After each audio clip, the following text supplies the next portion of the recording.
Hi everybody, it's Erin here at Waiting Moose, and I want to do my second ever weekend wind-up, what I want to talk to you about this week, what I read on vacation, and some of the highlights from my vacation. I'm going to get started right away because this could be a long video, hopefully it's not. I finished 4 books on vacation. The first book I finished was Wicked Fix. This is by Sarah Graves. I was reading it for a cozy mystery challenge, bingo challenge. I was playing a bingo game on Goodreads with some friends, and one of the categories was home improvement, and I had this on my shelf, so I figured I would read it. Sadly, I didn't like it. It should have been a sign that I actually, this summer, I bought the first book in the series thinking I hadn't read it, and it turns out I had read it. So that should have been my first sign that maybe I wasn't going to enjoy Wicked Fix. But I thought I would give it a try, because sometimes the first book in a series just isn't all that good. I didn't like the guy that got murdered. Nobody liked the guy that got murdered, as is typical in these books, but still, like, there was no redeeming qualities for him at all. He had no friends. He was bullying everyone. He was blackmailing people. And the entire book is basically them trying to figure out who he was blackmailing. That just wasn't interesting to me. And I gotta stop saying "and" so much. I didn't like the main character all that much. I really didn't. It was a struggle to read, and it didn't help that I was sitting by a pool and there was like lots of activity and palm trees swaying and water, ocean waves going rolling, and I just couldn't get into it, and I really struggled to read this one. I think I rated it 2 stars is what I ended up giving it, which I don't like doing, especially to cozy mysteries, because I mean they're meant to be light and fun, but this one just did not do it for me, and I think I'm done with this series now. The next book that I read was What the Lady Wants. This one, interestingly enough, I had dug out of a box from our move. So I owned it, it was on my bookshelves in the last house, and I assumed it ended up in the box as a book I hadn't read yet. So I read it, and I liked it. I read it in like a day. It's a really quick romantic suspense. It's Myra, which is a Harlequin imprint, and I read it really quickly. It's a good mystery. It's a really light mystery though, because it's a romantic suspense. I went to rate it on Goodreads, and it turns out I've already read it. So that was a bit of a disappointment, but the book itself wasn't. I mean, there was nothing in this that I was like, oh, I remember reading this. I thought it was really well done. I liked the characters. I liked everything about this book. I thought it was great. So I'm glad I read it again, but I think I might have to donate it just so I don't see the cover and think, oh, I need to read that book again. I gave this one 4 out of 5 stars the first time, and I gave it another 4.5 or 4 out of 5 stars. And I gave it another 4 out of 5 stars this time. So obviously I like it. Maybe I should keep it. My next book is one that I'm going to talk about this one more because it's a series. So I was really excited to find out it was a series. This is called The Earthman's Burden, and it is first in the Hocus series by Paul Anderson and Gordon R. Dixon. Now, I didn't realize when I started reading this that these stories in this book, it's really a series of short stories. They were first published in science fiction magazines in the 50s. So these were a serial in a magazine, and they got put together and bound into this book in 1957. This book starts out with an astronaut as part of a mission. He ends up crashing on this Hoka planet, which has already been discovered by Earth and written up about. But when the last mission was on the planet, they watched movies with the creatures of this planet. Now, the creatures on this planet are teddy bear-like beings. They speak English. They've learnt English, I think, through humans going there. And then they've watched these movies. And the movie that they liked the most when they were discovered was a Western. The guy crashes on the planet and he meets the cowboys. They've given themselves names out of the movies. So those are the only names, the Western names that are allowed. So there's a Monty and there's a Tex and there's a Slim. Well, there's actually a whole bunch of them.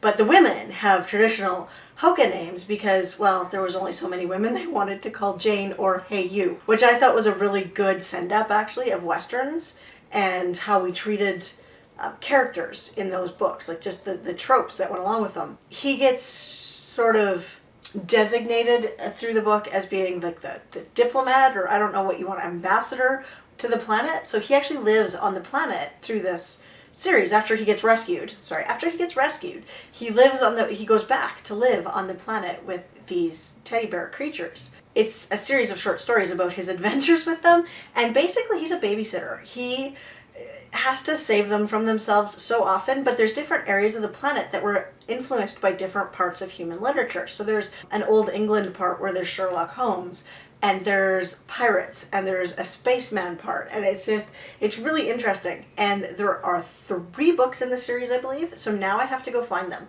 This one being published in 1957. The other ones I think were published in the 80s or 90s, maybe even as late as 2000. I'm hoping I can find them because this was just fascinating. I loved it. I sat and I just chuckled by the pool because it is such a satire of our culture. And I mean, we're talking about 1950s, right? So the culture of that time. Fantastic book. If you get a chance to pick it up, if you find it somewhere. We stumbled across it at a used bookstore out in the middle of nowhere. Little town near the mountains, and it has a used bookstore, and we wandered in there, and my husband found this. He picks up books if they've got interesting covers. Obviously, this caught his eye, and I'm so glad he picked it up because it was so worth the read.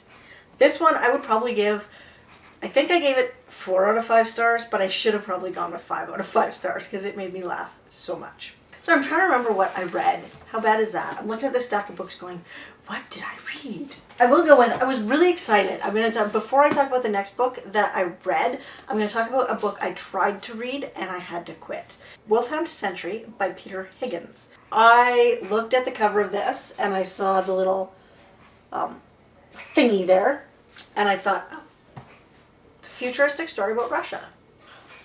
I dig that. Actually, when I first looked at the cover without that, I thought, Hitler. This is written about Hitler. It's not. It turns out it's not based on our planet at all. It's another world. I struggled. I think I read 40 to 50 pages of this, and I really struggled to find my place in it and figure out where, like, just figure out what was going on, who these people were, everything that was going on, and I couldn't. My husband finished the book he was reading, and I said, hey, give this one a try and see if you can get through it because you're better with this kind of thing, science fiction, fantasy, whatever. It took him, he said, about 100 pages to finally get into it, figure out the setting and like place himself into the setting. So it wasn't just me. And he said it was absolutely worth it once he got past that. Now this has a really not great rating on Goodreads. I think it's a 3.4 or something on Goodreads, and it's probably because too many people were like me and went 50 pages and done. He wants me to give it another try. I'm not sure if I will. I don't know if I'm even going to keep this on the shelf. I was really disappointed. It just didn't work for me. Saying that, it is violent. If you like horror, it's got horror. If you like political plots, it's got political plots as near as I can tell. At least I think that's what's going on. In 46 pages, I couldn't figure out what was going on and why, so I just kind of had to throw it away. Well, not throw it away, but throw it at my husband and tell him to read it for me. So that was a failed book. I was so disappointed. There was one that I did DNF on this trip, and that's a bummer. But my husband finished it, so that counts, right? Then I stuck with the fantasy otherworld theme, and I picked up Stephen King's The Gunslinger. I actually found this at Walmart the night before we left, I think. We were shopping, picking up the essentials, the sunscreen and the bug spray, and I wandered through the bookshelf, and this was there. I have never read this series. I've read like 2 maybe books from Stephen King because I'm just not a big horror person. My husband said he loved it when he read it, and he said that it was not typical Stephen King, and it's not. I'm not sure what it is yet. I think when I rated it, the review, I said I gave it a 4 out of 5 stars, and I said that it's going to take me a bit of time to process it, and it is. It's totally going to take me a bit of time to process this and try to figure out what's going on in it. I thought it was really well written though, and I'm going to be picking up the second book in the series as soon as I find it.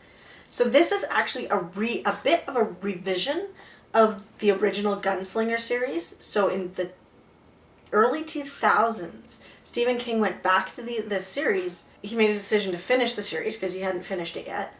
And at the same time, in his words in the foreword, I couldn't remember the word. Oh my god. Okay, so in his words in the foreword, he says, you know, the beginning of the series doesn't really match up to the end of the series anymore. And the ideas that he had for it, things changed as the series went along, as they do. He did some revising on it. I think he says he added about 9,000 words, but didn't really change the story. I never read the first one, so I can't tell you if it's changed. But I did really like this, and I'm looking forward to reading more books in the series because I think that it's going to be a really good one. Of course, it's Stephen King, and he is who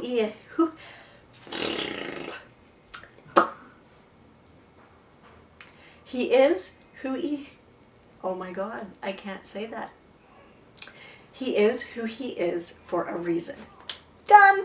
Okay. So that was the 4th book that I read on vacation, and I'm really glad I did, glad I found it, glad I took it. I've got a book that I started. So I started Kushiel's Dart by the pool, and this is the kind of political intrigue high fantasy novel that just does not do well in a by the pool environment. I was finding that I would get distracted and I would read the same page. And then I'd get distracted and I'd read the same page. And I was stuck on one page forever. So I kept this one to read in the room or like bedtime reading before we went to bed, kind of read. So that's what I kept this one for, which is why I only got what I did. I got to chapter 28, page 259, and it's 900, I think it's right around 900 pages. So I'm really enjoying it. It is fantastic. I can't even call it saucy. It's just downright naughty. That was kind of the other thing. Like, I sort of figured that most of the people sitting by the pool at an all-inclusive resort in December were not the kind of people that have read this book before. But I'm going to go with, this is like that's not even, I can't even compare it. I was going to compare it to 50 Shades of Grey. I can't. This is so much better written. It's got a really cool story. It's an amazing, amazing book. So I'll tell you a little bit about it. When Phaedra's born, she is given the name Phaedra, which is a name that's considered bad luck in her culture. And at the same time, she's born with a red mote in her eye. And so it's just a red spot in her eye. But that marks her as different, I guess. So this is a world where a lot of people are born into houses, but these houses are almost indentured labor. Her mother was basically born into a brothel. That was the work that was done in the house that her mother was a part of. Her mother married a guy that was not approved by that house after she earned her mark. So you have to earn by doing whatever your job is in the house. So hers is obviously, her mother's was a prostitute in this house. She had to earn her price, and you get, it's a tattoo on your back, that's your mark. And as you earn that, or when you earn that, you buy your freedom, basically, as near as I can tell right now. And so her mother did that, earned her mark, and married this man that was not approved by the house. They didn't think it was going to be a good match. And then Phaedra was the result, which they looked at the spot in her eye and said, see, this is why we told you you weren't a good match with him. They're basically broke because he doesn't really have a job and he won't let her mother go back to earning her keep the way she knows how. Obviously, they sell Phaedra back to the house. Yeah, so she's sold back to her mother's house, even though they don't want her, but they take her, believing that they might be able to get some value for her. And she's basically an indentured servant until a few years later, I don't remember how long later, her mark gets bought by someone that recognizes the spot in her eye as Kushiel's Dart, which means that she finds pleasure in pain.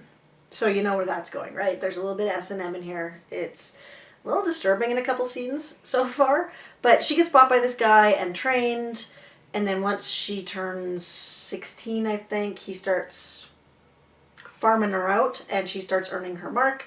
So that's kind of where I am. But at the same time, he teaches his trainees, there's 2 of them, there's her and a young man. He teaches his trainees to spy, because for him the value isn't in the money they bring back, it's the information they can bring back for him. So it's really like there's a lot of court intrigue, there's royalty, there's, you know, just backstabbing naughtiness as well as sexual naughtiness. So I'm really enjoying it. I think I keep hitting myself in the head with it. I think it's really well written. The sex scenes are what they should be for S&M. There's not a lot of holding back on it. It's a little disturbing, but yeah, it's still a good book.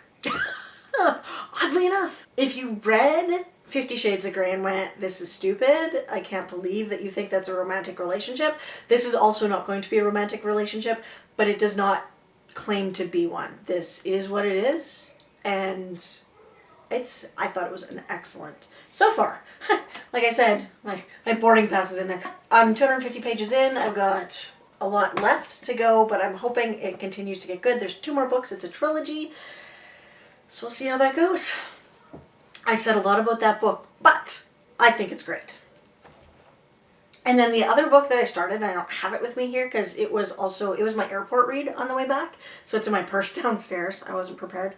I started reading Agatha Christie's Adventure of the Christmas Pudding, which is a series of Hercule Poirot short stories.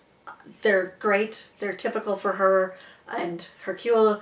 I love Hercule Poirot. I think Poirot. I go to the Dominican Republic.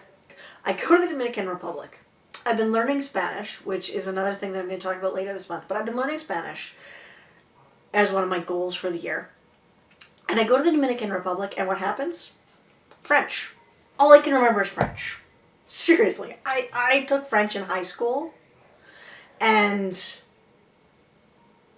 I haven't spent a lot of time studying it after that. I did a little bit in Duolingo. I went and I tested out. So I go to, and all I can think is French.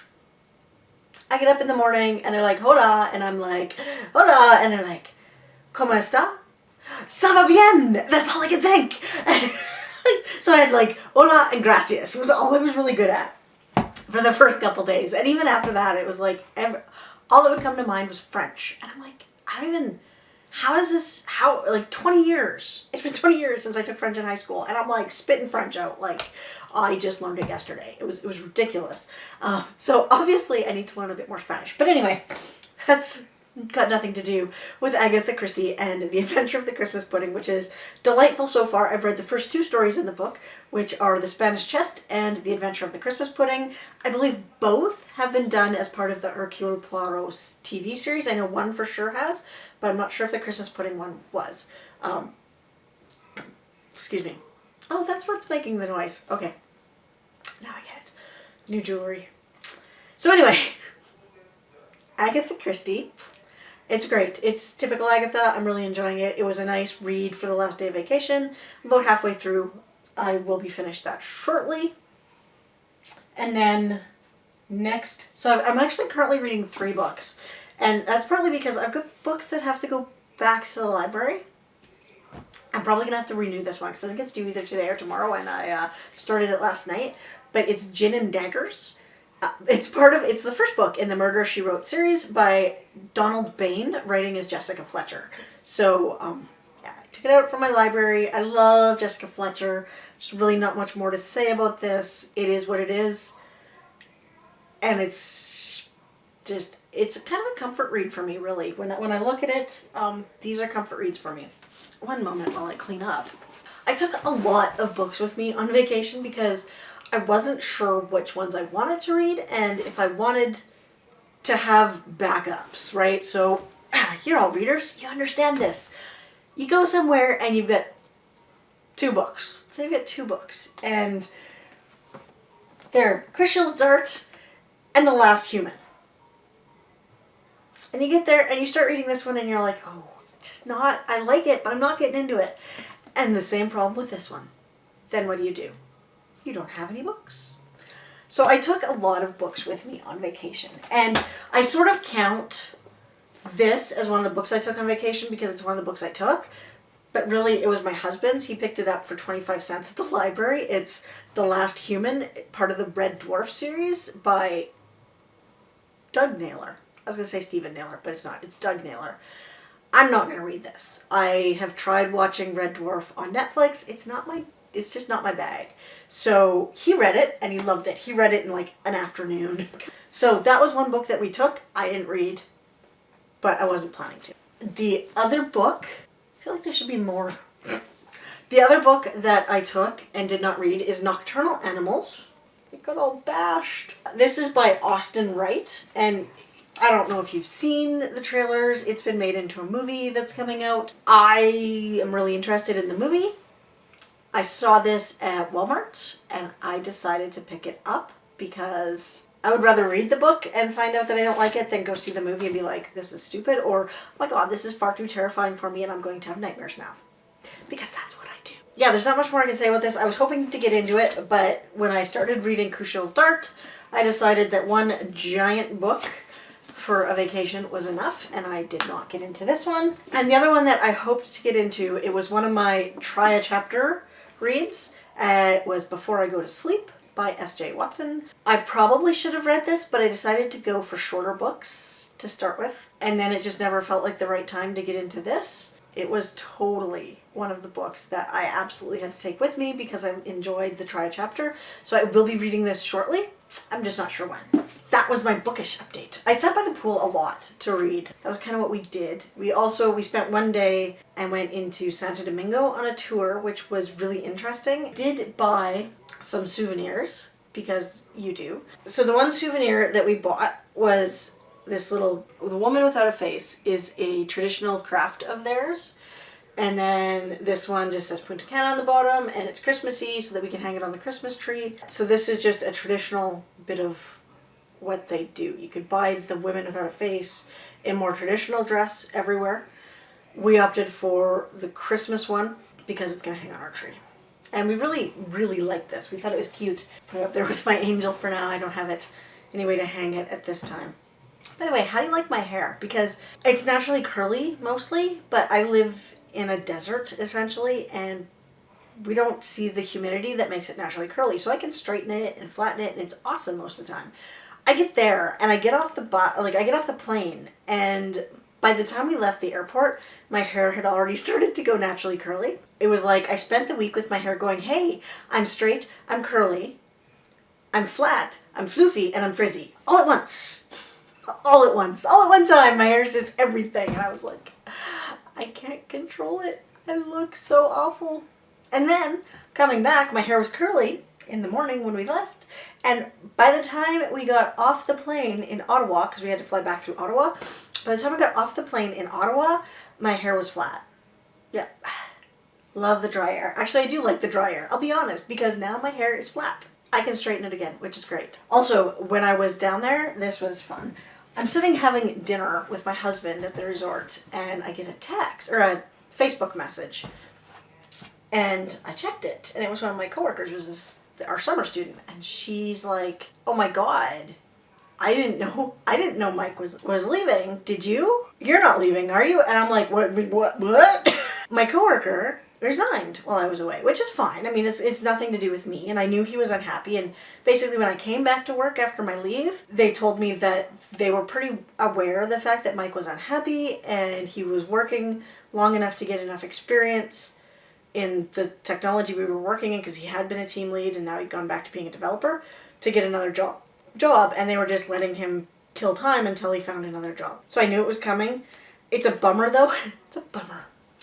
Because last week, before I went on vacation, the Friday that I left on vacation was our contractor's last day, because she also resigned the company she was working for to go work elsewhere. And it's depressing because now I'm the only one on the team besides the summer student. So that's going to be a little stressful for a bit. It's funny because I'm like chatting back and forth with our such student, and I'm like, oh, what's going on? And I'm stressing out, and my husband's like, if you don't put your phone away, I'm gonna have the waiter break it. So I had to put my phone away, and then I pulled it out again because she messaged me again, and I'm like, I have to check and see what's going on. I didn't really, but I did. And he's like, okay, so your options are your phone's gonna get broken or I'm gonna get you drunk. And I'm like, well, I don't wanna. So I put my phone away. Because we're not really big drinkers, and we decided after this trip that really the all-inclusive is not for us because we just don't drink enough, and they look at you funny because they're always wanting to bring you alcohol, and we're like, no. That was our trip at the all-inclusive. I loved the all-inclusive. The food was good. Everything was great. It was Al Sol Tierra Cap Cana, which is a really nice smaller resort. I think it had 115 rooms.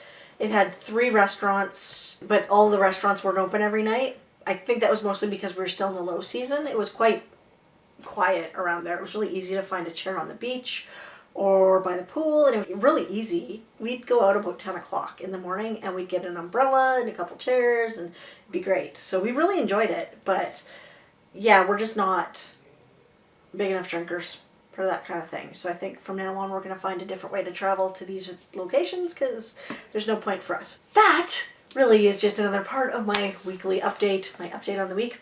But I wanted to talk to you about some of the souvenirs we got. I already showed you my little Christmas woman without a face. And then we picked up, I can't say that, but it's a hot chocolate powder. And it's a spicy chocolate powder. I don't know if this is what we tried in the store, but we had a hot chocolate in the store where we bought this. We decided to pick some up because it was so good. This is 80% cacao, chocolate Dominicano, extra dark, artisan roasted, strong chocolate flavor. Chocolate? Chocolate? Anyway, so I'm really excited about that. We bought one for ourselves and we brought one back for the people that looked after our dog while we were away. Because Hank had to go somewhere. Did you guys all see the video I posted of him playing with his bone? Yeah, he's awesome. The other thing we bought was hot sauce and hot and spicy seasoning. So this is the seasoning and this is the hot sauce. My husband likes spicy food and I saw these and it was great because they're in plastic bottles, so it was easier to bring them back home with us. And I was so excited because I like trying new hot sauces too, as long as they're not, burn your lips off hot. And then, look, I'm already out of souvenirs. We didn't bring back a lot of souvenirs. My family does like a good pina colada. We like coconut. And the last time my brother and his wife went to Hawaii, I'm sorry, I'm shaking the bottle. Last time my brother and his wife went to Hawaii, they brought back a bottle of the coconut syrup for me because I asked for it and I loved it when I was there. So this time, what I decided to do is I was at the duty-free shop and I found a pina colada, pre-mixed pina colada drink. Shake before serving, which is what I was doing, not that I'm going to serve it right now. But I picked this up. My chocolate's missing. I picked this up for Christmas. So I'll take it home, everyone will get a drink out of it kind of a thing, and we'll share a bit of the islands with the family for Christmas. And then the last thing I bought 2 of these, but you're only going to see one because you don't need to see both. They're exactly the same. When we did our tour of Santo Domingo, we saw the Ron Barcelo rum distillery, and our tour guide said that in his opinion, it's the best rum in the Dominican. Having nothing else to go on because we'd never had Dominican rum before, we decided to buy a bottle of it, and this is the Gran Añejo. We bought this. It's 350 mils. It won't take us long. Actually, it'll probably take us forever to drink this. I'm pretty sure I've got a bottle of Crown Royal in my cupboard, and I'm the whiskey drinker in the family, so the bottle of Crown Royal has sat in that cupboard probably 10-15 years now, so this might last a long time. Anyway, Ron Barcelo aged rum. I don't even know how old it is. It doesn't say. God, I'm a bad rum buyer. This is the tourist version. I'm sure they said they have an 18-year-old rum. This is not going to be the 18-year-old rum. I didn't pay that much for it. That's it. Oh, and I also bought some Dominican chocolate bars for my, I won't say who, as a Christmas present, because that's why I'm not saying who I bought them for, but that was my Christmas present that I bought. So those were the souvenirs we bought. We're not really big on souvenirs. We don't do much with them, so we've got a lot of pictures that we took, memories of the trip, and I'm really glad we went. I just don't know if we'll go back. So that's my weekend wind-up. So before we went, this was in early December, I decided I needed some shorts for the trip, and you can't find shorts this time of year. So I went online and I found a bunch of shorts on sale, which was fantastic. They were like $5.99, and t-shirts and everything, and I put together an order, and I went, I might as well order enough to get free shipping, because who doesn't want free shipping? So I did, and I did this order, And I was like, yes, I'm gonna have shorts for the trip. I had shorts, I had t-shirts, I had this. This was in the order, which is a really nice technical t-shirt. And it would be perfect for the humidity and everything, the heat down there. I was ready. We left on the 10th. It showed up on the 14th, or on the 12th. So yeah, I got it one business day late. It was fantastic. So I opened it all last night. I was like, yay, look at all these clothes I could have taken with me, but didn't. That's the way the cookie crumbles for me. It was fantastic being home and still doing Vlogmas. I'm sorry for the quality of that last video. Oh my god.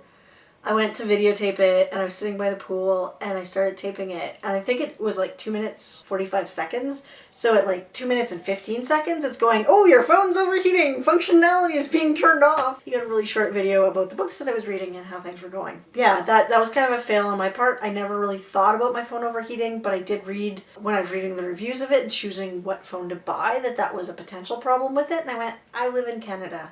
Overheating's not a problem. Yeah, except when I'm on vacation. That is my week, as I've said already, so I'm going to let you go, and I will be back again tomorrow with another video because I'm killing it with Vlogmas this year. You may not enjoy the videos. I'm kidding. The videos have been what they are, but I will be back tomorrow with another video, and happy holidays once again.